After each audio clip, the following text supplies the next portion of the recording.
মৃত্যুঞ্জয় রবীন্দ্রনাথ ঠাকুর।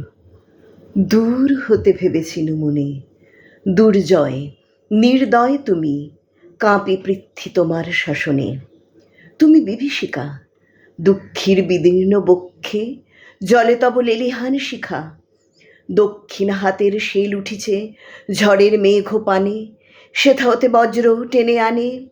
ভয়ে ভয়ে এসেছুনু দুরু দুরু বুকে তোমার সম্মুখে। তোমার ভ্রুকুটি ভঙ্গে তরঙ্গিল আসন্ন উৎপাত, নামিল আঘাত। পাঁজর উঠিল কেঁপে, বক্ষে হাত চেপে শুধালেম, আরও কিছু আছে নাকি, আছে বাকি শেষ বজ্রপাত? নামিল আঘাত, এইমাত্র, আর কিছু নয়। ভেঙে গেল ভয়, যখন উদ্যত ছিল তোমার অশনি। তোমারে আমার চেয়ে বড় বলে নিয়েছিল গনি। তোমার আঘাত সাথে নেমে এলে তুমি, যেথা মোর আপনার ভূমি। ছোট হয়ে গেছো আজ, আমার টুটিল সব লাজ। যত বড় হও, তুমি তো মৃত্যুর চেয়ে বড় নও, তুমি তো মৃত্যুর চেয়ে বড় নও।